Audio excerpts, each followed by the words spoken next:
أعوذ بالله من الشيطان الرجيم بسم الله الرحمن الرحيم قل أعوذ برب الناس ملك الناس إله الناس من شر الوسواس الخناس الذي يوسوس في صدور الناس من الجنة والناس صدق الله العظيم بسم اللہ الرحمن الرحیم۔ شروع کرتا ہوں اللہ کے نام سے جو بہت مہربان نہایت رحم والا ہے۔ قل اے نبی کہیے اعوذ پناہ مانگتا ہوں برب الناس لوگوں کے پالنہار کے، لوگوں کے پالنے والے کی، ملک الناس لوگوں کے انسانوں کی بادشاہ کی، الہ الناس انسانوں کی معبود کی، کس چیز سے؟ من شر الوسواس الخناس وسوسہ ڈالنے والے، پیچھے ہٹنے والے کی شر اور برائی سے، الذی یوسوس فی صدور الناس جو وسوسہ ڈالتا ہے لوگوں کے دل میں، من الجنۃ والناس جناتوں میں سے اور انسانوں میں سے۔ قل اعوذ برب الناس کہہ دیجیے پناہ مانگتا ہوں لوگوں کے پالنہار کی، ملک الناس لوگوں کے بادشاہ، ملک منے بادشاہ، ناس منے انسان، لوگ الہ منے معبود، الہ کے معنی معبود، ناس منے انسان انسانوں کے معبود کی، دین کے معنی سے شر منے برائی، وسواس وسوسہ ڈالنے والا، وسوسہ ڈالنے والا، الناس کے معنی پیچھے ہٹنے والا، پیچھے ہٹنے والے کی برائی سے، الذی جو یوسوس جو وسوسہ ڈالتا ہے، فی صدور الناس لوگوں کے دلوں میں، من الجنۃ والناس جنات میں سے اور انسان میں سے۔ سورہ فاتحہ کی تفسیر اور توضیح مکمل ہو گئی، کیونکہ اکثر لوگ نماز میں یہی پڑھتے ہیں اور اکثر ہم لوگوں کو یہی یاد ہوتا ہے، فاضل کرام تو خیر ماشاء اللہ پورے حافظ ہوتے ہیں، لیکن میں پہلے بتایا تھا کہ درس قرآن کا مقصد یہ ہے کہ ہم لوگ سمجھیں کہ کیا پڑھ رہے ہیں، اللہ سے کیا بات کر رہے ہیں، کہ ہم جو پڑھتے ہیں اللہ سے بات کرتے ہیں، الحمدللہ رب العالمین کہتے ہیں تو اللہ کہتے ہیں حمیدنی عبدی میرے بندہ نے میری تعریف کی۔ تو اسی طرح ہم لوگ سمجھیں کہ ہم کیا پڑھ رہے ہیں، تو اس لیے الف لام میم کے بجائے 30واں پارہ سے شروع کرتا ہوں کہ ہم لوگ سمجھیں کہ نماز میں کیا پڑھ رہے ہیں، اسی لیے ترجمہ کی وضاحت کے ساتھ 2 مرتبہ کر دیا تاکہ سمجھیں۔ سب سے پہلے یہ سمجھیں کہ ترتیب قرأت کے اعتبار سے 114 نمبر کی صورت ہے، سب سے آخری صورت، اور ترتیب نزول نازل ہونے میں یہ 21 نمبر کی صورت ہے، اور رکوع 1 ہے، آیت 6 کلمات 20 اور حروف 81 ہیں۔ یہ صورت مدنی ہے، مکی بھی لکھا ہے لیکن لوگوں کیا ہے، مکی اور مکی دونوں ہے، دونوں قول ہے۔ مفسرین کی زیادہ رجحان یہ ہے کہ یہ مدنی آیت ہے، کیونکہ صلح حدیبیہ کے بعد لبید بن عاصم نے جادو کیا تھا، اور پھر اس کے بعد یہ آیت ہوئی۔ ربط اور جوڑ دیکھیے، اس آخری صورت کو الحمدللہ سے ربط اور جوڑ کیسے ہے؟ چنانچہ اس نے آغاز اور انجام فاتحہ سے اور ناس کے مضامین میں غائب درجہ خوب ہے۔ ابتدا میں وصف ربوبیت اور اختتام میں وصف الوہیت کا بیان ہے کہ کہ شروع ہوا تھا الحمدللہ رب العالمین، وہاں اللہ کی صفت ربوبیت بیان کی گئی، اور یہاں پر ملک الناس الہ الناس اللہ کی الوہیت بیان کی گئی۔ تو اس میں اشارہ ہے اس بات کی طرف کہ شروع وہاں پر الحمدللہ سے ہوا تھا، اللہ کی تعریف سے، اور اس صورت کے اندر اللہ تبارک تعالیٰ کی توصیف اور تحمید اور توکل کا بیان ہے اس صورت کے اندر کہ دنیا اور آخرت کے ہر کام کے اندر لوگوں کو اللہ پر بھروسہ کرنا چاہیے اور اللہ سے مدد مانگنا چاہیے۔ اس صورت میں اللہ سے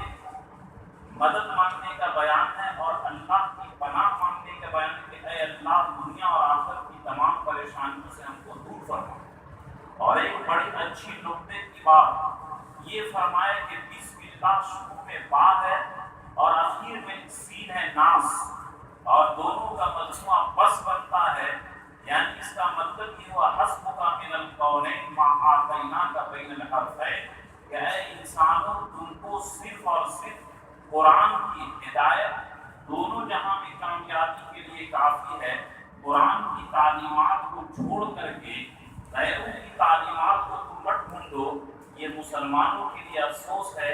کہ ہر چیز ہمارے شریعت کے موجود ہے اور غیروں کے طریقے کے بھکاری ہم لوگ بن گئے ہیں، اسی لیے ذلت میں۔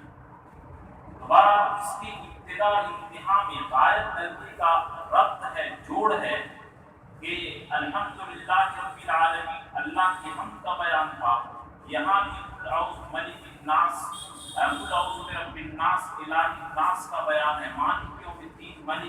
ملک الناس، اور وہاں اہدنا الصراط المستقیم کا بیان تھا۔ یہاں بھی من شر الوسواس الخناس کہ جو لوگ ہدایت کے راستے سے ہٹاتے ہیں جنات لوگ، شیطان لوگ، ان سے ہماری حفاظت فرمائے۔ دوبارہ یہ جوڑ ہوا آخر صورت میں اور شروع صورت میں۔ اس کی فضیلت کیا ہے؟ اس کی فضیلت یہ ہے کہ ترمذی ابو داؤد شریف کے اندر یہ روایت موجود ہے کہ اللہ کے نبی حبیب بن عبداللہ سے فرمائے اقرأ قل اعوذ برب قل اعوذ برب الفلق قل اعوذ برب الناس قل هو الله احد حين تصبح وحين تمسي ثلاثا يكفيك من كل شيء۔ کہ صبح اور شام، فجر کے بعد اور مغرب کے بعد جو آدمی تینوں سورہ کو قل هو الله احد، قل اعوذ برب الفلق، قل اعوذ برب الناس، ان تینوں سورہ کو جو پڑھے گا تو اللہ کے نبی بشارت دی کہ یکفیک من کل شیء، ہر چیز سے تیری حفاظت ہوگی، دشمنوں سے، جادو سے، سحر سے، بیماری سے۔ شرط یہ ہے کہ ہم لوگ اس اعتماد اور اس یقین کے ساتھ پڑھیں۔ ہم لوگ تو پڑھتے ہیں لیکن چونکہ یقین کی کمزوری ہے، جس طرح گولی بندوق کے نام پر لگا کر کے چلائیں گے تو گولی کی طاقت ظاہر ہوگی، اور گولی کو ہاتھ سے مارے تو ایک آدمی کی چڑیا بھی نہیں مرے گی۔ تو اگر دل کے اندر یقین اور اللہ پر توکل ہو اور اس یقین کے ساتھ پڑھیں گے تو اللہ تبارک تعالیٰ ہر چیز سے، جادو سے، سحر سے، دشمنوں کے شرارت سے، ہر چیز سے ہماری حفاظت کریں گے۔ تو اس لیے آپ لوگ اپنے گھر میں بھی جا کر کے اپنے بچوں کو، اپنے گھر والوں کو تاکید کریں گے کہ فجر کی نماز کے بعد اور مغرب کی نماز کے بعد ان تین سورت کو پڑھا کریں، بچوں پر دم کر دیا کریں تو نظر بد سے، سحر سے، جادو سے اور دشمنوں کی تمام برائیوں سے اللہ تعالیٰ اس کی حفاظت فرمائیں گے۔ ایک چنانچہ در منصور کے اندر علامہ جلال الدین سیوطی رحمۃ اللہ نے بہت ساری ان صورتوں کی فضیلت بیان کی ہے، تمام کو بس کام کی جو کیا ہے یاد رہنے والی ان میں سے چند چیزوں کو بیان کرتا ہے۔ ایک روایت میں عقبہ بن عامر فرماتے ہیں کہ اللہ کے نبی فرمائے الا اعلمک خیر ثلاث سور انزلت فی التوراۃ والانجیل والزبور والفرقان العظیم، قلت بلی، کہ اللہ کے نبی فرمائے کہ میں ایسی صورت بتاؤں جو نہ یہ توریت میں، زبور میں، انجیل میں، نہ قرآن میں اس کے جیسے نازل ہوئی۔ تو ہم نے کہا ضرور بتائیے۔ تو اللہ تعالیٰ کہ اللہ کے نبی صلی اللہ علیہ وسلم یہ تینوں سورہ پڑھے اور فرمائے لا تنساہن ولا تجد لیلۃ حتی قرأہن کہ اے عقبہ بن عامر جب بھی رات ہوا کرے تو رات کو سونے سے پہلے ان سورتوں کو ضرور پڑھ لیا کرو۔ چنانچہ حدیث میں آتا ہے کہ عائشہ رضی اللہ تعالیٰ عنہ فرماتی ہے کہ حضور صلی اللہ علیہ وسلم سونے سے پہلے ان تینوں سورہ کو پڑھ کے دونوں ہاتھ میں دم کر کے جہاں تک ہاتھ پہنچتا وہاں تک پھر لیتے۔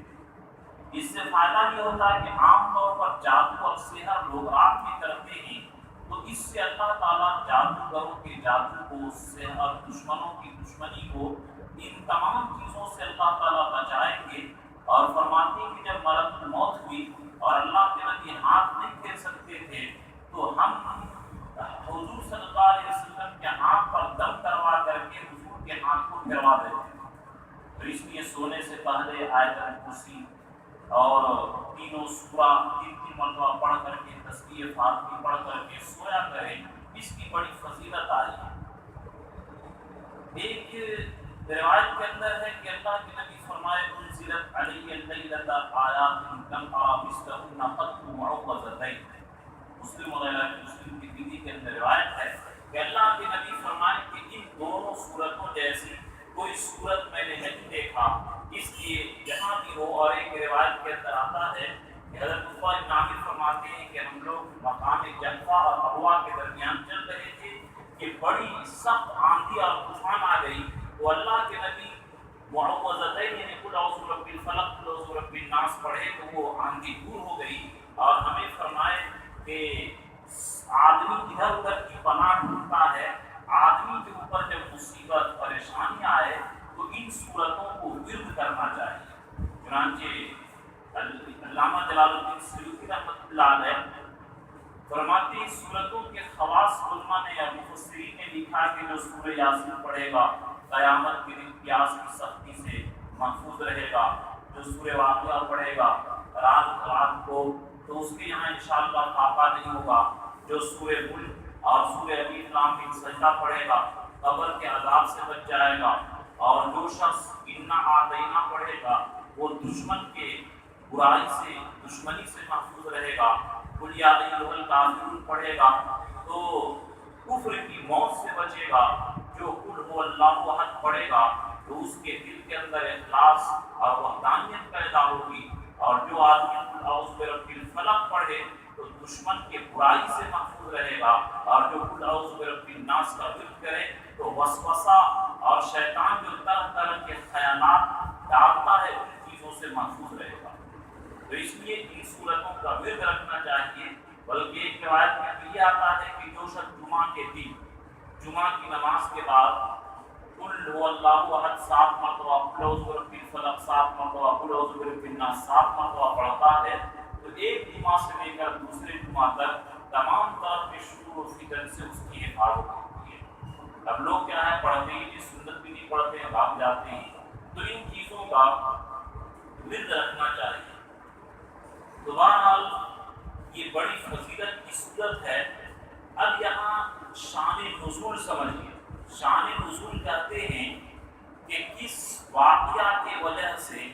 کس سبب کی وجہ سے یہ صورت نازل ہوئی، آیت نازل ہوئی، تو اس کو مفسرین کی اصطلاح میں شان نزول کہا جاتا ہے۔ غور سے سنیے، شان نزول کس کو کہا جاتا ہے؟ جس واقعہ کی وجہ سے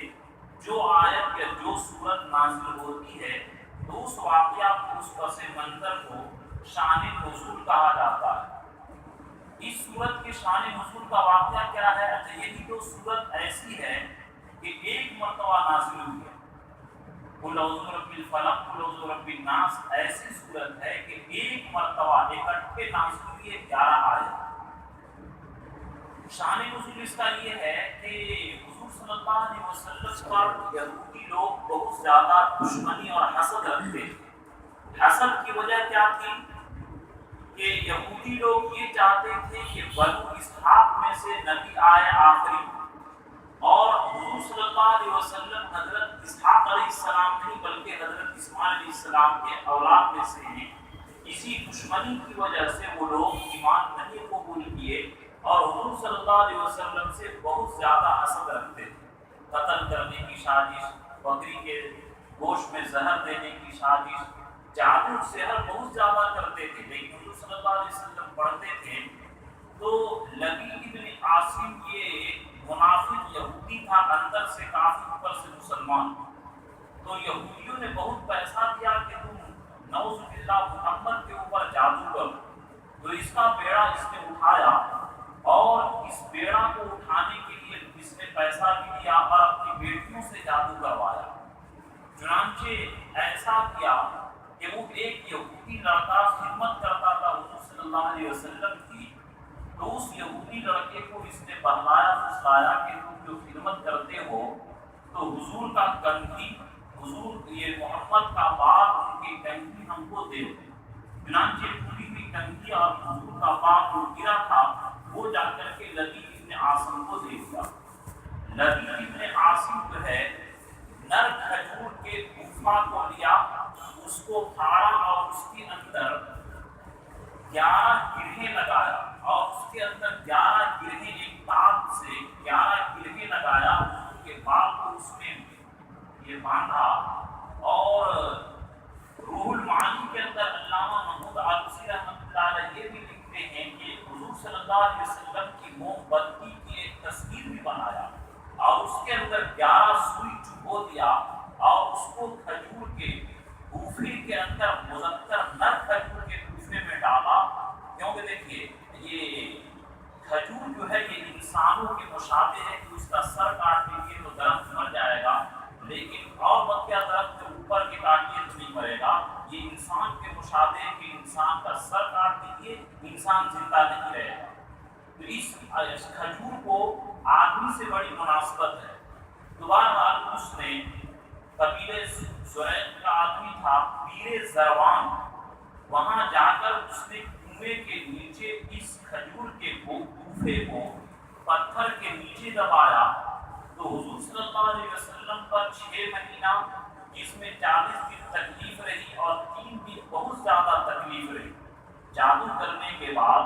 حضور صلی اللہ علیہ وسلم کو ایسا خیال ہوتا تھا کہ ہم یہ کام کر دیا، آگے نہیں کرتے تھے۔ اچھا ایک بات یاد رہے کہ یہ جادو سحر کرنے کے بعد نبوت کے کام میں ایک ذرا بھی خلل نہیں ہوا، کیونکہ اللہ کی حفاظت کی، نبوت میں کسی طرح کی کوئی کمی نہیں ہوئی، اور نبوت کے تمام کام جس طرح پہلے کرتے تھے سحر کے حالت میں ہی کرتے رہے، اپنا ذاتی کام میں خلل ہوتا تھا۔ تو لبید بن عاصم نے جب جادو کر دیا تو اللہ کے رسول حضرت عائشہ سے فرمائے کہ ایسا لگتا ہے کہ مجھے تکلیف ہوتی ہے، اور اللہ سے دعا بھی کرتے تھے کہ اے اللہ میرے پر کیا پریشانی اس کو حل فرمائیے۔ تو خواب میں 2 فرشتے آئے، ایک سرہانے بیٹھا اور ایک پائخانے بیٹھا۔ پائخانے والا سوال کرتا تھا کہ ان کو کیا ہو گیا، سرہانے والے نے جواب دیا کہ ان کو جادو کیا ہے۔ پھر وہی پوچھتا کہ کون کیا، تو لبید بن عاصم نے کیا۔ کہاں کیا، تاج میں کیا، کھجور کے گوفے میں کیا، کہاں ہے، پیر زروان پاس۔ کیسے ہوگا، تو یہ 11 آیت جو نازل ہوئی ہے اس کو پڑھ کر کے دم کریں، اس سے شفا حاصل ہوگا۔ چنانچہ حضور صلی اللہ علیہ وسلم صبح حضرت علی، حضرت عمار وغیرہ کو بھیجے کہ جا کر کے دیکھو، وہاں دیکھتے ہیں تو زروان جو کنواں تھا اس کا پانی مٹی کی طرح لال ہو گیا، اور وہاں جو درخت تھا ایسا لگ رہا تھا جیسے کہ شیطان کا سر، اس طریقے سے معلوم ہو رہا تھا۔ جب وہ لائے تو دیکھے کہ واقعتاً 11 گرہا اور حضور کی تصویر اس کے اندر سوئی چبویا ہوا ہے، تو حضور صلی اللہ علیہ وسلم ایک ایک آیت پڑھتے گئے اور ایک ایک گرہ کو کھولتے گئے کأنما نشط من عقال۔ تو جب مکمل کھول دیے تو ایسا لگا حضور کو جیسے بندھن سے آزاد ہوئے، جیسے آدمی کو کوئی باندھ دے اور باندھنے کے بعد کھول دے تو جس طرح ہلکا پن محسوس ہوتا، اسی طرح اللہ کے نبی فرمائے کأنما نشط من عقال، کہ گویا بندھن سے میں آزاد ہو گیا۔ میں سحر کے بارے میں انشاءاللہ ایک لمبا وقت لگے گا، میں سورہ ناس اور سورہ فلق کی توضیح اور تشریح مکمل کرنے کے بعد مکمل 1 ہفتہ انشاءاللہ سحر کے بارے میں گفتگو کروں گا، کہ جادو سحر کے بارے میں بعض لوگ بالکل انکار کرتے ہیں اور بات اسی کے پیچھے پڑتے ہیں اللہ کے صراط مستقیم کیا ہے، اس کو انشاءاللہ میں تیسرے جمعہ اس کو واضح کروں گا۔ دوبارہ یہاں پر ایک موٹی بات سمجھ لیجیے کہ حضور پر آخر سحر کا اثر کیسے ہوا۔ تو یہ سحر کا اثر اس لیے ہوا کہ حضور صلی اللہ علیہ وسلم بشر تھے، اور جس طرح حضور کو بیماری ہوئی، سر میں درد ہوا، بخار ہوا، تو اس سے نبوت میں کوئی اثر نہیں پڑتا۔ اسی طرح حضور ایک بشر تھے، انسان تھے، اور جس طرح نبیوں کو زخم لگنے کے بعد ان کے جسم سے خون بہا، حضور صلی اللہ علیہ وسلم کے دندان مبارک شہید ہونے کے بعد خون بہا، حضور کو تکلیف پہنچی اور حضور کو تھکن محسوس ہوا، تو جس طرح دیگر بیماری لاحق ہونے سے نبوت میں کوئی اثر نہیں پڑتا، اسی طرح سحر ہونے سے کسی طرح کا کوئی اثر نہیں پڑتا۔ جیسے مثال کے طور پر موسیٰ علیہ السلام کا جب مقابلہ ہوا فرعون کے جادوگروں کے ساتھ، تو موسیٰ علیہ السلام بھاگنے لگے، تو موسیٰ علیہ السلام کو اللہ تعالیٰ کے بھاگو پر کیا ہے اپنی لاٹھی ڈال دیجیے، تو دل میں خوف موسیٰ علیہ السلام کا ہوا، انسان تھے۔ تو اسی طرح انسان کو جس طرح بھوک پیاس لگتی ہے، سحر کے اثر سے بھی متاثر ہو جانا یہ کوئی عیب کی بات نہیں۔ اور دیکھیے الفاظ کا اثر ہوتا ہے، مثال کے طور پر جب آپ تقریر بیان سنتے ہیں جنت اور جہنم کا خوف، تو آپ کو آخرت کی فکر ہوتی ہے، لیکن وہی گندے لڑکے آپ کو گندی گفتگو کریں تو آپ کے جسم کے اندر ایک طرح کی گندی شہوت پیدا ہوتی ہے،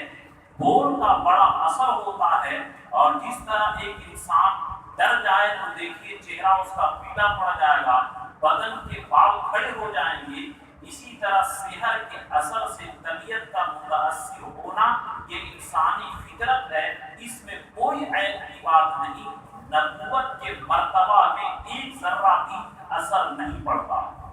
انشاءاللہ اس کے اوپر مکمل گفتگو سحر کے بارے میں ایک مکمل ہفتہ لگ جائے گا۔ تو ابھی میں اس اشارہ کیا لوگوں کو سمجھانے کے لیے کہ بعض لوگ تعجب کرتے ہیں کہ حضور پر سحر کا اثر کیسے ہوگا۔ حضور انسان تھے، جس طرح بھوک سے بیتاب ہونا یہ انسانی فطرت ہے، حالات کے آنے سے جسم کے اندر اس طرح کی تبدیلی ہونا یہ کوئی عیب کی بات نہیں ہے۔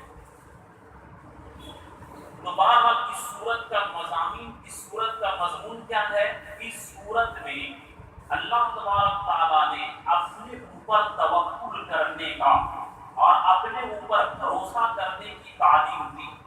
کہ اے لوگ، تو اسی لیے یہ جو کہا گیا کہ 3 مرتبہ فجر کے بعد اور مغرب کے بعد پڑھیے تاکہ صحت نہ ہو۔ حضور صلی اللہ علیہ وسلم بہت سارے، یہ ترمذی کے اندر غالباً کی روایت ہے کہ اللہ کے نبی فرمائے کہ اگر میں یہ اعوذ بکلمات اللہ التامات التي یہ دعا نہ پڑھتا تو یہودی لوگ گدھا بناتے تھے، سحر کی وجہ سے اتنا سخت وہ لوگ سحر کیا کرتے تھے اور حضور کے خلاف بہت وہ سازش کیا کرتے تھے۔ دوبارہ اس صورت کے یہ مضمون ہو گیا، یہ شان نزول ہو گیا۔ شان نزول کس کو کہتے ہیں؟ جس واقعہ کے تحت جو آیت یا سورت نازل ہو اس کو کیا بولتے ہیں؟ بولیے آپ لوگ، شان نزول۔ کہ نازل ہونے کی وجہ کیا بنی، اس کے شان نزول کہتے ہیں۔ تو یہ واقعہ بنا، اسی لیے ہر آدمی اپنے بچوں کو جو اتنا پریشان رہتے ہیں اپنے بچوں کو تعلیم کروائیے، اور اسی لیے مکتب کی تعلیم ضروری ہے۔ مکتب میں بچوں کو پڑھائیے تاکہ صحیح سے وہ قرآن پڑھ سکے، منزل پڑھ سکے، اپنی یہ سحر وغیرہ جادو وغیرہ کو دور کر سکے۔ اس کے اوپر بھی ضروری ہے کہ مکتب کی تعلیم ہر مسجد کے اندر جو ماشاءاللہ کوشش کی جا رہی ہے، آپ لوگ اس کے لیے بڑھ چڑھ کر کے پیسہ دیں، اور مکتب کی تعلیم کو جو مسجد میں ہے یا غیر مسجد میں ہے، مکتب کے نظام کو مضبوطی کے ساتھ چلائیں۔ قل اعوذ برب الناس، کہہ دیجیے اے نبی کہ میں اپنے لوگوں کے رب کی پناہ چاہتا ہوں۔ لوگوں کے رب کی، یہاں پر کل حکم ہے، یعنی تھانوی رحمۃ اللہ علیہ فرماتے ہیں کہ جہاں پر کل کے ذریعے نبی کو حکم ہو تو اس دعا کو آدمی کو ضرور کرنا چاہیے۔ قل اعوذ برب الناس، کہہ دیجیے کہ میں پناہ چاہتا ہوں لوگوں کے پالن ہار کی۔ یہاں پر 5 مرتبہ ناس آیا ہے، مفسرین نے دیکھا کہ پہلے ناس مراد بچہ ہے، کہ جس طرح بچہ تربیت کا محتاج ہوتا ہے، اسی طرح اے اللہ ہم ہر پل آپ کے تربیت کی اور پرورش کے محتاج ہیں، آپ ہماری آخرت کو بنا دیجیے۔ ملک الناس، اللہ تبارک تعالیٰ کے پہلے رب الناس بیان کیے کہ اللہ لوگوں کا پالنہار ہے، پالنے والا ہے، لیکن ماں باپ ہے وہ بھی پرورش کرتے ہیں، لیکن دشمن سے بچا نہیں سکتے، بلکہ لوگ ماں باپ کو بھی مار دیتے ہیں اور بچہ کو بھی مار دیتے ہیں۔ لیکن اللہ کے آگے صفت بیان کی گئی ملک الناس،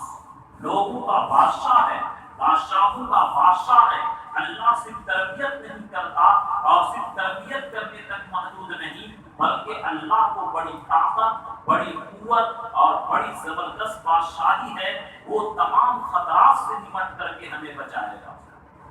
تو اس کے اندر ملک الناس سے دوسرے ناس سے لوگوں نے، مفسرین نے لکھا کہ اس میں نوجوان ہیں، کیونکہ نوجوانوں کو بادشاہی کا شوق ہوتا ہے کہ ہم حکومت کریں، لیکن وہاں پر بندہ پھر کہتا ہے کہ اے اللہ آپ بادشاہوں کے بادشاہ ہیں، آپ جو ہیں ہماری یہ حفاظت فرمائیے۔ آگے الہی الناس، لوگوں کے معبود کی، کہ بادشاہ بھی ہوتا ہے، بعض مرتبہ تو دشمن حملہ کرتا ہے، بادشاہ کو بھی قتل کر دیتا ہے، رعایا کو بھی قتل کر دیتا ہے، لیکن تیسری صفت بیان کی کہ اے اللہ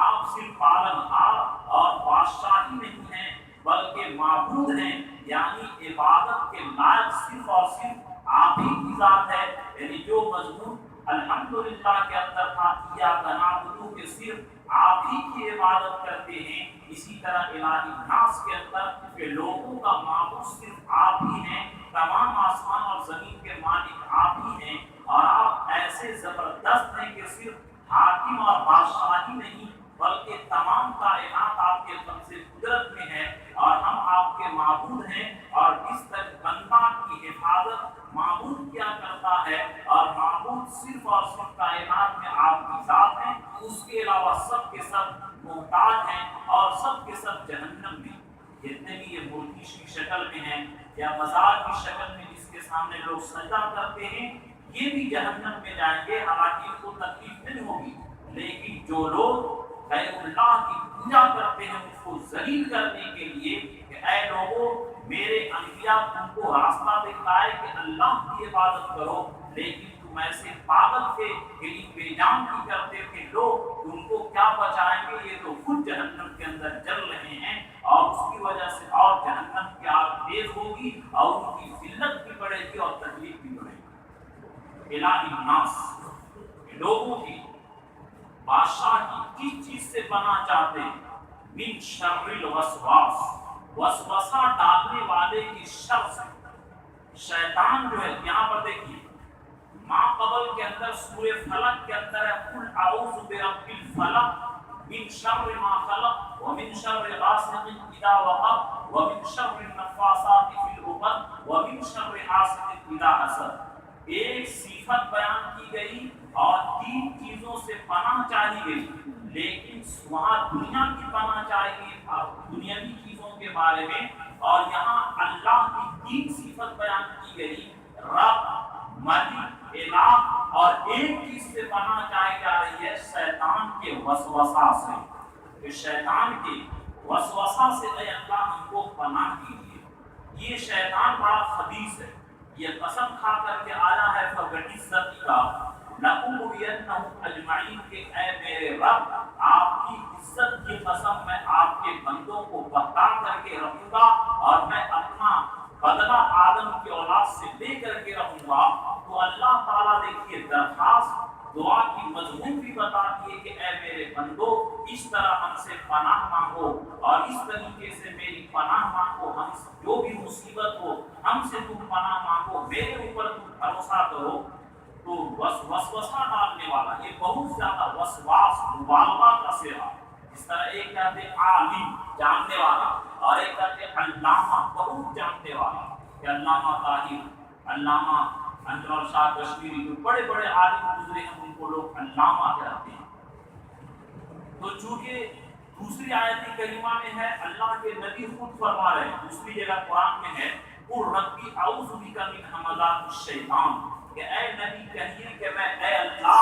میں آپ کی پناہ چاہتا ہوں شیطان کے وسوسہ سے، وَأَن يَحْضُرُونَ، اس بات سے کہ شیطان میرے پاس آئے۔ اور اللہ خود بندوں کو تاکید کیے لا يفتننكم الشیطان کما اخرج ابویکم من الجنہ، کہ شیطان تم کو ایسی فتنہ میں نہ ڈال دے جس طرح تمہارے ماں باپ آدم اور حوا کو ڈالے تھے اور انہوں نے فتنہ ڈالا تھا، اس طریقے سے نہ ہو۔ اور اللہ تعالیٰ خود فرما رہے ہیں وَكَذَلِكَ جَعَلْنَا لِكُلِّ نَبِيٍّ عَدُوًّا شَيَاطِينَ الْإِنسِ وَالْجِنِّ، کہ انسان اور جنات میں سے دونوں کے دونوں یہ انسان کے دلوں میں وسوسہ ڈالتے ہیں، جیسا کہ آگے آ رہا ہے۔ تو یہ وسوسہ ڈالنے والے کی برائی سے کیا مانگو؟ پناہ مانگو۔ خناس پیچھے ہٹنے والا، خناسا یخنسو کے معنی آتے پیچھے ہٹنا، پیچھے ہٹنے والا کیوں کہتے ہیں؟ حدیث کا مفہوم ہے، اللہ کے نبی فرمائے کہ دیکھیے شیطان کو اللہ بڑی طاقت دی ہے، ان الشیطان یجری من الانسان مجرى الدم، کہ انسان کے بدن میں شیطان ایسے دوڑتا ہے جیسے کہ خون ہر وقت دوڑتا ہے، اسی طرح انسان کے بدن میں شیطان آ جاتا ہے۔ اور شیطان جو ہے چونچ ڈالتا ہے دل کے اندر کہ تم یہ گناہ کرو، یہ وسوسہ پیدا کرو، دین کے بارے میں یہ کرو۔ ابھی وسوسہ کے بارے میں انشاءاللہ بیان کریں گے کہ شیطان جو کبھی کبھی وسوسہ ڈالتا ہے کہ پتہ نہیں جنت ہے کہ نہیں ہے، مرنے کے بعد حساب کتاب ہے یا نہیں ہے، یہ سب شیطان ڈالتا ہے۔ تو اللہ کے نبی فرمائے کہ جب مومن بندہ غافل ہوتا ہے تو شیطان چونچ ڈالتا ہے اور برائی کا دل جو برائی کا جو خیال پیدا ہوتا ہے یہ شیطان کے شر سے اور اس کے چونچ مارنے سے۔ لیکن جب انسان ذکر کرتا ہے تو بھاگ جاتا ہے۔ اسی لیے اولیاء اللہ جو فرماتے ہیں قرآن میں بھی کہا وَاذْكُرُوا اللَّهَ كَثِيرًا، کہ اللہ کو بہت یاد کرو، ہر وقت ذکر کرو۔ یہ اولیاء کرام جو ابھی تسبیح بیت کے ذریعے کے ذکر ہجری کرواتے ہیں، مقصد یہی ہے کہ تاکہ ہر وقت تم اللہ کے ذکر میں رہو، اللہ کی جان والی زندگی نصیب ہو جائے تاکہ شیطان کے شر سے اور برائی سے محفوظ رہو۔ تو یہ خناس پیچھے ہٹنے والا دیکھیے، یعنی اللہ تعالیٰ یہ بیان کر دیے کہ شیطان کو بڑی طاقت اللہ تعالیٰ دیے ہیں، لیکن ایسا نہیں کہ تم کو گناہ کرنے پر مجبور کرے گا۔ قرآن نے کہا ان کید الشیطان کان ضعیفا، کہ شیطان کا مکر جو ہے بالکل کمزور ہے، یہ گناہ نہیں کر سکتا ہے۔ اور اللہ یہ بھی فرما دیے تھے ان عبادی لیس لک علیہم سلطان، کہ میرے بندوں کے اوپر تمہاری زور نہیں چلے گی، میرے بندے پر تم زبردستی نہیں کر سکتے ہو، میرے بندے بالکل محفوظ رہیں گے۔ ان عبادی لیس لک علیہم سلطان، کے میرے بندوں پر تمہارا زور اور طاقت نہیں چلے گا، یہ اللہ تعالیٰ فرما دیے ہیں۔ اس لیے یہ مت سمجھیے کہ شیطان زبردستی ہم کو گناہ کروائے گا، یہ طاقت نہیں ہے۔ شیطان بڑا کمینہ ہے، جس طرح دنیا میں کمینہ انسان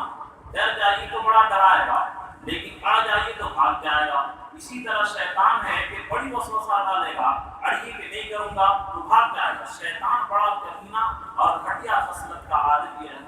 گھٹیا خصلت کا ہے، بڑی کمینہ اور خبیث انسان ہے۔ تو بہرحال وہ شیطان پیچھے ہٹنے والے کے شر سے وسوسہ بھی ڈالے گا اور ذکر کیجیے گا تو بھاگ جائے گا۔ الذی یوسوس فی صدور الناس، جو لوگوں کے دل میں وسوسہ ڈالتا ہے، اور دیکھیے یہ وسوسہ سے شیطان ہی ڈالتا ہے، من الجنۃ والناس، کہ انسان بھی ڈالتے ہیں اور جنات بھی ڈالتے ہیں۔ جو آدم علیہ السلام سے دشمنی کیا تھا وہ شیطان تو اکیلے ہیں، لیکن جناتوں میں سے اور انسانوں میں سے بہت سارے شیطان ہیں، اور جتنے بھی جنات ہیں جو وسوسہ ڈالتے ہیں، سواری کرتے ہیں، یہ اسی کے پیروکار ہیں اور اسی کے صرف چیلے چاٹے ہیں۔ شیطان کے چیلے چاٹے اور لاؤ لشکر بہت زیادہ ہے۔ یا انسانوں میں سے جیسے نعوذ باللہ ایک آدمی جو ممبر پر بیٹھ کر کے لوگوں کو قرآن کی تعلیم کو سمجھا کر کے کہہ رہا تھا، قرآن نے کہا استعینوا بالصبر والصلاۃ، کہ صبر حاصل، نماز اور صبر کے ذریعے مدد حاصل کرو۔ تو یہاں تو اللہ تعالیٰ اپنے علاوہ دوسرے سے مدد حاصل کرنا کہے، تو اس سے پتہ یہ چلتا ہے کہ اولیاء کرام سے مدد مانگنا یہ بالکل جائز ہے. نماز بھی تو اللہ کا غیر ہے اور صبر بھی تو اللہ کا غیر ہے. یہ دیکھیے اس طرح لوگ بتاتے ہیں کہ اللہ کے علاوہ دوسرے سے بھی مدد مانگو، حالانکہ اس کو تمیز ہونی چاہیے کہ نماز یہ تو عین عبادت ہے اور نماز میں اللہ سے بات کرتے ہیں اور اللہ خود بات فرما رہے کہ نماز کے ذریعے مانگو، تو یہ گویا اللہ سے مانگنا ہے. اور جیسے کہ اللہ کوئی بادشاہ کی درخواست نہیں تو درخواست سے تھوڑی مانگ رہا ہے، وہ تو بادشاہ سے مانگ رہا ہے. لیکن جب اللہ خود فرما دیے کہ نماز سے اور صبر کا مطلب ہوتا اللہ کے حکم پر جمو، غیر اللہ کی طرف دھیان نہ کرو. ایک مثال دیا کہ لوگ اس طریقے سے کیسے انسانوں میں سے بھی دین سے ہٹانے والے ہیں. یہ سب کے سب یہ شیطان کے چیلے ہیں. اگرچہ کوئی بھی صورت بنا لیے اور کوئی بھی لباس پہن لیے، لیکن یہ سارے کے سارے انسان اور جنات کہیں گے کہ اے اللہ، ان لوگوں نے بتایا تھا جناتوں اور انسانوں میں سے آج قیامت کے دن ان کو پیروں سے ہم رون دیں گے تاکہ یہ ذلیل ہو جائیں. تو بات وسوسہ کے بارے میں سمجھیے کہ وسوسہ 3 طرح کا ہوتا ہے اور تینوں طرح کا علاج ہے. ایک وسوسہ اگر دل میں آئے کہ نعوذ باللہ کہ اللہ تعالیٰ نے سب کو پیدا کیا، اللہ کو کس نے پیدا کیا، کہ بڑے ہم سے سوال کیا، لوگ ہونے لگے کہ دیکھیے اس طرح کفر کا خیال دل میں آتا ہے. تو اللہ کے نبی کے پاس صحابی شکایت کی کہ اے اللہ کے رسول، شیطان ایسا میرے دل میں خیال آیا ہے کہ میں جل کر کے کوئلہ ہو جاؤں وہ پسند کروں گا، لیکن زبان سے بیان نہیں کر سکتا. تو اللہ کے نبی فرمایا ذالک صریح ایمان، یہ تو عین ایمان کی بات ہے. اگر شیطان وسوسہ ڈالے کہ اللہ کو کس نے پیدا کیا، پتہ میں حق ہے نہیں، اور آپ کے دل میں ٹیس ہے، درد ہے، تو اس کا مطلب ایمان ہے. حضرت گنگوئی سے حضرت حاجی حضرت مکی رحمۃ اللہ علیہ سے مرید نے شکایت کی کہ حضرت اس کا آتے کہ فرمایا، ہنسنے لگے، ارے تیرے پاس ایمان کی دولت ہے، چور تو وہیں جاتا ہے جہاں دولت ہو، اور جہاں فقیر کے یہاں کوئی سنا ہے کہ کوئی چوری کرتے ہوئے. تو اگر اس طریقے سے دل میں خیال آئے تو اللہ کے نبی فرمائے کہ تم یہ کہو آمنت باللہ ورسولہ، میں اللہ پر اور اس کے رسول پر ایمان لایا. اعوذ باللہ من الشیطان الرجیم پڑھو، بائیں طرف تھوک دو، اور اسی طرح کہو آمنت باللہ کما هو باسماء و صفاتہ، اللہ جیسا اپنے نام اور صفت کے ساتھ ہے میں ایمان لاتا ہوں. تو اگر کبھی شیطان ہر آپ کے ساتھ ہوگا تو سن لیجیے علاج کے اگر اس طرح کا ہو وسوسہ تو یہ کہیے کہ ہم اللہ اور رسول پر ایمان رکھتے ہیں، ہم کو اس میں کوئی تردد کی ضرورت نہیں. اس کا علاج اللہ، یہ وسوسہ کا علاج ہو گیا. دوسرا وسوسہ یہ ہوگا پتہ نہیں وضو ہوا کہ نہیں ہوا. گنگوئی رحمۃ اللہ علیہ فرماتے کہ ایک دن میں وضو کیا، خیال ہوا کہ لگتا ہے کہ نہیں بھیگی، پھر دوبارہ دھونے گیا، پھر لگتا ہے کہ دوسری کہنی نہیں بھیگی، پھر دوبارہ کیا، تیسری مرتبہ خیال آیا کہ ارے ٹخنا نہیں بھیگا. چونکہ عالم تھے اور بہت بڑے ولی اللہ تھے، بزرگ تھے، وہ لگتا ہے حضرت آ گئے ہیں، چلو میں بغیر وضو کے نماز پڑھوں گا. تو اگر شیطان یہ وسوسہ ڈالے کہ لگتا ہے کہ باقی رہ گیا، لگتا ہے استنجا ٹپک گیا، لگتا ہے کہ نہیں یہ وضو نہیں ہوا ہے، تو اس کا علاج یہ ہے کہ میں اسی طرح نماز پڑھوں گا. وسوسہ کے پیچھے جتنا پڑھیے گا شیطان پریشان کر دے گا اور نماز سے بھی محروم کر دے گا. اس لیے اس کا علاج یہ ہے کہ وسوسہ کے پیچھے نہیں. حضرت آپ مولانا عاشق الہی بلند شہری رحمۃ اللہ نے لکھے کہ وسوسہ کے پیچھے جتنا پڑھیے گا وہ شہد کے مکھی کی طرح ہے کہ شہد کے مکھی کو چھیڑیے گا، ایک سے بچیے گا دوسرا حملہ کرے گا. اس لیے ان شبہات کے پیچھے پڑنا ہی نہیں. تیسرا قسم وسوسہ کا کہ یہ گناہ کر لیں، یہ فلم دیکھ لیں، سامنے اچھا چہرہ والی عورت ہے اس کو دیکھ لیں، یہ گناہ کر لیں، یہ گانا سن لیں اور یہ کر لیں یہ کر لیں. تو اس کے بارے میں اللہ تعالیٰ نے علاج بیان کیا ہے، وَإِمَّا يَنزَغَنَّكَ مِنَ الشَّيْطَانِ نَزْغٌ فَاسْتَعِذْ بِاللَّهِ إِنَّهُ هُوَ السَّمِيعُ الْعَلِيمُ. کہ اگر شیطان وسوسہ تمہارے دل کے اندر ڈالے تو تم اس سے گھبراؤ مت بلکہ اللہ کی پناہ چاہو کہ اے اللہ شیطان میرے دل کے اندر وسوسہ ڈالتا ہے، تو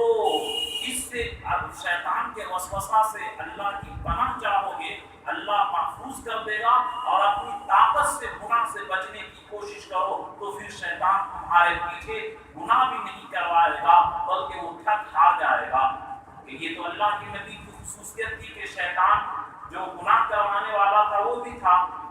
اللہ کے نبی فرمائے کہ میرا شیطان جو ہے کبھی بھی برائی کا حکم نہیں دیا، میرا شیطان بھی مسلمان پر دیا اور وہ بھی نیکی کا حکم دیتا ہے۔ تو اس طریقے سے ہم اڑ جائیں گے تو شیطان یہ کامی ہے۔ اللہ تعالیٰ فرمائے انما النجوى من الشیطان لیحزن الذین آمنوا وليس بضارهم شیئا، کہ یہ جو دل کے اندر گناہوں کا وسوسہ ہوتا ہے یہ اس لیے ہوتا ہے تاکہ مسلمانوں کو غمگین کرے، لیکن یہ مسلمان کو کوئی نقصان نہیں پہنچا سکتا ہے۔ شرط یہ ہے کہ ہم اللہ سے پناہ مانگے۔ تو الغرض ان تینوں قسم کے وسوسہ کا علاج ہو گیا۔ یہ اس طریقے سے وسوسہ آئے، اگر توحید کے بارے میں تو کہیے کہ ہم اللہ پر ایمان لائے، رسول پر ایمان لائے، اور عبادت کے بارے میں پتہ نہیں نماز ہوئی کہ نہیں ہوئی، چلو ہم اسی طرح ناقص ادھورے نماز پڑھیں گے تو شیطان پیچھا چھوڑ دے گا، ورنہ وسوسہ کے چکر میں رہیے گا تو مسجد سے بھی دور کر دے گا۔ اور اس طرح گناہوں کا ہو تو ایک کام یہ ہے کہ اللہ کی پناہ چاہیں، اور دوسرا یہ کہ ہم اللہ اپنی ہمت کے مطابق ان چیزوں سے بچے اور گناہ کے مواقع سے بھاگیں۔ اور من الجنۃ والناس، جس میں اشارہ ہے کہ جتنے جنات بھی اس طریقے سے انسانوں کو بہکاتا ہے، وسوسہ ڈالتا ہے، اور شیطان جس طریقے سے انسان کو صراط مستقیم سے دور کرتا ہے، اسی طرح لوگ آج اس زمانے کے اندر یہودیوں کا ڈالر لے کر کے قرآن حدیث کی غلط تشریح کر رہے ہیں۔ جیسے کہ ایک صاحب تنویر ماؤ بیان کیے کہ ایک آدمی آیا اور وہ کہہ رہا ہے کہ تین طلاق کا ثبوت نہیں ہے، سورہ طلاق کے اندر موجود نہیں ہے۔ ہم نے کہا سورہ طلاق کے اندر تو نہیں، لیکن سورہ بقرہ کے اندر ہے، یہ ضروری ہے کہ سورہ طلاق ہوگا تبھی مانو گے۔ تو اس طریقے سے لوگ بہکانے کی کوشش کریں گے۔ تو میرے دوستو، جو بات ہمارے اکابرین جن کو امت نے نیکی کی سند دی ہے اور امت نے جن کو سند دیا ہے کہ یہ مستقیم راہ مستقیم پر ہیں، ان کے اوپر چلو، ورنہ اللہ کے نبی فرما دیے ہیں یکون فی آخر الزمان دجالون کذابون، آخر زمانے کے اندر دھوکے باز اور جھوٹے لوگ پیدا ہوں گے۔ یاتونکم بالاحادیث ما لم تسمعوا انتم ولا آباؤکم، اور ایسی غلط گڑھ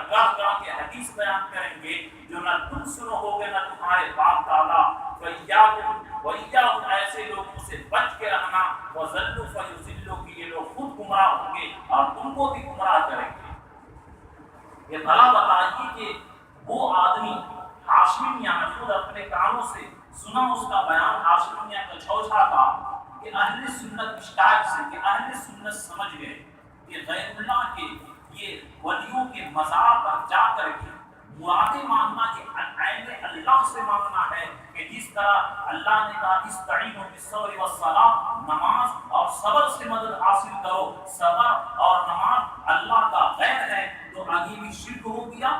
دیکھیے قرآن، اسی لیے قرآن کو صحیح نیت سے اور ہدایت اور نبیوں کی نگاہ سے پڑھو تو ہدایت ملے گی، اور انگریز اور یہودیوں کی نگاہ سے قرآن اور حدیث پڑھو گے تو گمراہی اور ضلالت ملے گی۔ تو دیکھیے میں اس وسوسہ کو ختم کر رہا ہوں کہ اس کی غلط بیانی کہ نماز تو عین اللہ سے عبادت کرنا ہے، اور جب عین نماز پہ ہم پڑھتے ہیں تو الصلاۃ معراج المؤمنین، کہ نماز یہ مومن کی معراج اللہ سے بات ہے۔ نماز میں تو ڈائریکٹ اللہ سے مانگتے ہیں ایاک نعبد، اے اللہ آپ اس کی عبادت کرتے ہیں، ایاک نستعین آپ ہی سے مانگتے ہیں، تو نماز یہ غیر اللہ کہاں ہو گیا؟ اور صبر کا مطلب کہ تمام خواہشات کو چھوڑ کر کے صرف اللہ کی پیروی کرو، تو وہ تو اللہ کی پیروی ہے نہ کہ غیر اللہ کی۔ یعنی کیسی دھوکہ بازی۔ یا اسی طرح ایک مثال کہ یہ ان امام کی جو تقلید کرتا ہے، نعوذ باللہ شرک کرتا ہے، میں ایک بات کھل کر کے بتا دینا چاہتا ہوں، ہم لوگ امام ابو حنیفہ کی پیروی نہیں کرتے، ان کی اتباع نہیں کرتے، بلکہ قرآن اور حدیث کو جو وہ سمجھے ہیں اور حضور کی شریعت کو جس طریقے سے گرامر میں ہم اپنے دیگر نحویوں کی، صرفیوں کی گرامر میں اتباع کرتے ان کے اصول پڑھتے ہیں، اسی طرح لکل آیت ظہر لکل آیت بطن، ہر آیت کا ایک ظاہری معنی ہے، ایک باطنی معنی ہے، ہم ان کی پیروی کرتے ہیں قرآن اور حدیث کو سمجھنے میں، نہ کہ اپنے نبی کو چھوڑ کر کے ان کے احکام کی پیروی۔ جس طریقے سے امام بخاری یہ حضور کے زمانے کی حدیث نہیں لکھے، لیکن حضور یہ حدیث لکھے تو یہ امام بخاری کی حدیث نہیں ہے بلکہ یہ اللہ کے رسول کی حدیث ہے۔ اسی طرح امام ابو حنیفہ، یہ چاروں امام اللہ کے رسول کی شریعت کو جو ظاہر کیے ہیں یہ اپنی شریعت نہیں ہے بلکہ شریعت نبی کی ہے۔ جس طرح بخاری نبی کے باپ کی ہے لیکن حدیث نبی کے زمانے کی ہے، اسی طرح شریعت نبی کے زمانے کی ہے لیکن اگرچہ وہ امام ابو حنیفہ کے زمانے میں اس کو جمع کیا گیا ہے۔ لوگ کہتے ہیں کہ ڈائریکٹ کون ایسا ماں کا لال ہے کہ 2 رکعت نماز پڑھنے کا طریقہ کروڑ روپیہ انعام لے لے اور صرف ڈائریکٹ خود سے قرآن اور حدیث سے وہ اپنے آپ مسائل نکال کر کے استخراج کر لے۔ یہ قرآن اور حدیث کے نام پر، تشریح کے نام پر امت کو گمراہی کرنا، اسی کو اللہ نے من الجنۃ والناس کہ یہ گمراہ کرنے والے جنات اور انسانوں میں سے ہوں گے، مسلمانوں کی شکل کی لباس پہن کر کے، یا جتنے یہ مسلمانوں کے خلاف یہ دہشت گرد ہیں ان کو مارو، یہ اس طریقے سے بکواس کرتے ہیں، یہ سارے کے سارے انہی شیطان کی اولاد، شیطان کی ذریت، شیطان کے لاؤ لشکر کے اندر داخل۔ اس لیے میرے دوستو یہ بڑے سوچ سمجھ کر کے قدم رکھنے کی ضرورت ہے کہ جس کو امت نے خیر القرون نے، کہ اللہ کے نبی فرمایا خیر القرون قرنی، کہ بہترین سب سے میرا زمانہ ہے، اس زمانے کی امتوں نے جن کو سند دیا اور تمام لوگوں نے اتفاق کیا ان سے ہٹ کر کے ہم چلتے ہیں تو یہ گمراہی کے علاوہ کچھ نہیں۔ ہم سے زیادہ علم والے، ہم سے زیادہ تقوی والے، ہم سے زیادہ سوجھ بوجھ رکھنے والے وہ تھے، اور اللہ کے نبی کا فرمان ہے لن تجتمع امت محمد علی ضلالت، کہ میری امت گمراہی کے اوپر اتفاق نہیں کر سکتی ہے۔ اور خیر القرون میں ان کو چاروں امام کو انہوں نے خیر القرون کے اندر اتباع کی، اور ان کے ہم جس طریقے سے گرامر سمجھنے میں، حدیث سمجھنے میں محدثین کی پیروی کرتے ہیں، قرآن اور حدیث کے مطالب سمجھنے کے اندر ان کی پیروی کیے ہیں، نہ کہ نبی کی شریعت سے ہٹ کر کے ان کی پیروی کی ہے، تو سراسر شرک اور یہ تو سراسر کفر ہے اور یہ گمراہی اور ضلالت ہے۔ بات کو سمجھیے، بات ہے کیا اور لوگ کیا پیش کرتے ہیں۔ میرا جنت والناس، کہ جنات اور انسان میں سے یہ لوگ دلوں کے اندر وسوسہ ڈالیں گے اور صراط مستقیم سے ہٹانے کی کوشش کریں گے۔ اس لیے قرآن اور حدیث کے نام پر جو گمراہی پھیلاتے ہیں اپنے عقل کو ہوش میں رکھیے اور گمراہی سے بچنے کی کوشش کیجیے۔ اللہ ہم سبوں کو جناتوں اور انسان اور شیطانوں کی وسوسوں سے حفاظت فرمائے۔ آمین وآخر دعوانا الحمدللہ۔ اللهم لك الحمد كله ولك الشكر كله ولك الملك كله، اللهم لا نحصي عليك ما اثنيت على نفسك، اللهم صل على محمد كما تحب وترضى، لا اله الا الله انت سبحانك اني كنت من الظالمين، اللهم انا نواسينا وجوارحنا بيدك، اللهم انا قلوبنا ونواسينا وجوارحنا بيدك لم تملكنا منها شيئا، واذا فرضت ذلك فانت ولينا واهدنا الى سواء السبيل، اللهم انا نسالك من خير ما سالك نبيك محمد صلى الله عليه وسلم، ونعوذ بك من شر ما استعاذك نبيك محمد صلى الله عليه وسلم، وانت المستعان وعليك البلاغ، ولا حول ولا قوه الا بالله برحمتك يا رب۔